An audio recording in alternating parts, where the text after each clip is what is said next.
તો હવે આ બધા ફોટા છે એ સાફ કરીશું આપણે. ધૂળ છે અંદર બહુ.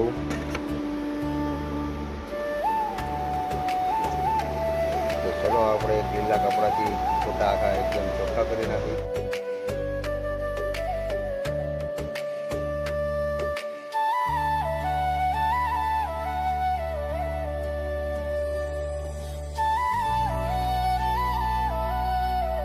તો મિત્રો મંદિર તો આપણે માતાજીનું આખું ક્લીન કરી નાખ્યું છે અને આ બધી નીકળી છે ધૂળ.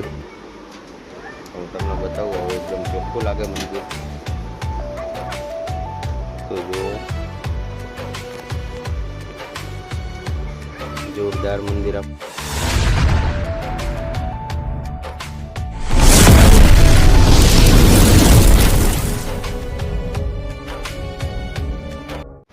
હે guys, good morning, welcome to my new blog.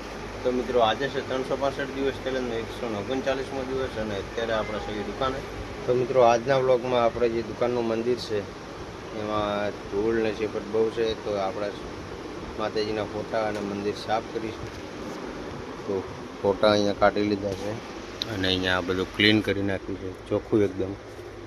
અને અહીંયા કાર્ડબોર્ડનું પૂટ કાપીને અહીંયા મૂકી દીધું છે.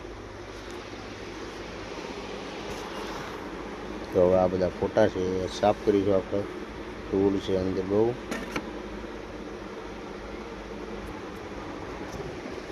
તો ચલો આપણે એક લીલા કપડાથી ફોટા આખા એકદમ ચોખ્ખા કરી નાખીએ. તો મિત્રો મંદિર તો આપણે ક્લીન કરી નાખ્યું છે અને હવે લીલા કપડાથી આપણે ફોટા પણ ક્લીન કરીને વ્યવસ્થિત રીતે મંદિરની અંદર મૂકી દઈશું.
તો બહુ મજા આવી માતાજીની સેવા કરવાની. તમને પણ કદાચ આવો ક્યારેક મોકો મળે તો માતાની સેવા કરજો અને ભક્તિ કરજો.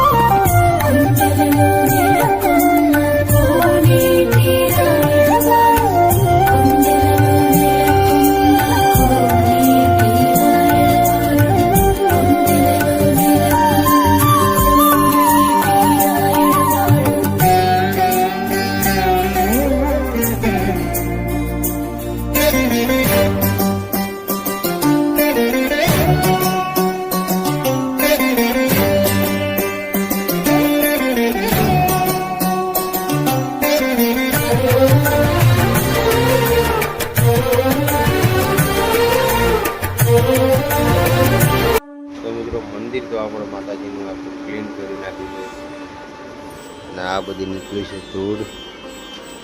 હું તમને બતાવું હવે એકદમ ચોખ્ખું લાગે મંદિર. તો જો જોરદાર મંદિર આપણે ક્લીન કરી નાખ્યું.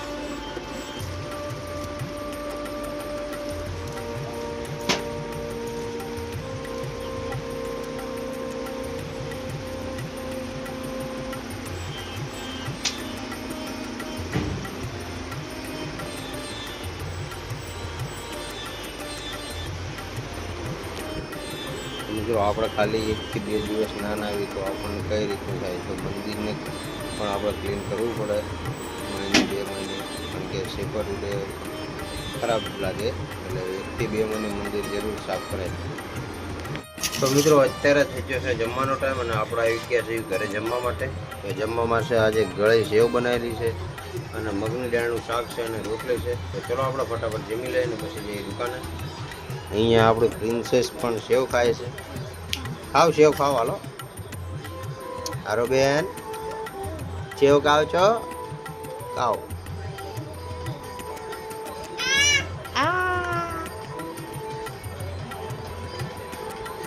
તો મિત્રો અત્યારે આપણો મંગાવ્યો તો દુકાન માટે માલ બગોદરાથી. માલમાં છે સોડા, તો એ આવી ગયું છે તો એને ફ્રીજમાં મૂકીશું હવે આપણે.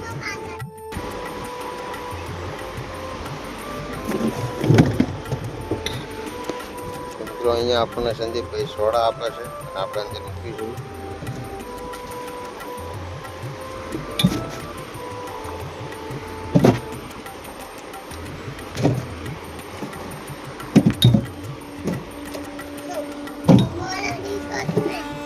તો મિત્રો સોડા તો અંદર મૂકી દીધી છે ફ્રીજની અંદર ને હવે ચા પીવાની ઈચ્છા થાય આપણને, તો હવે ચા બનાવીશું.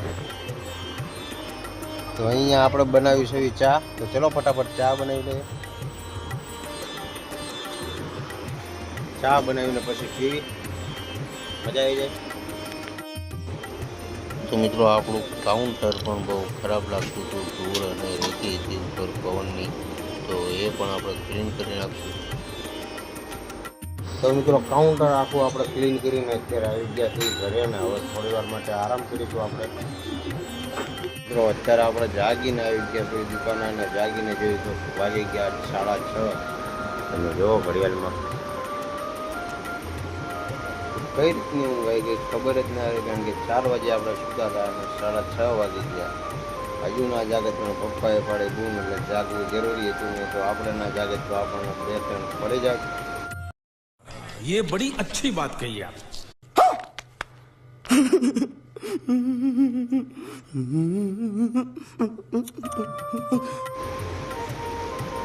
એટલે જાગી જવું પડ્યું અને જાગીને આવી ગયા છે દુકાને અને પછી કીધું ચા આપણે અને હવે બેસશું આપણે દુકાને. તો મિત્રો અત્યારે આપણે જમી લીધું છે, કારણ કે જ્યાં હતા આપણે મોટા ભાઈની દુકાને માલ આપવા માટે, એટલે જમવામાં થોડુંક મોડું થઈ ગયું હતું.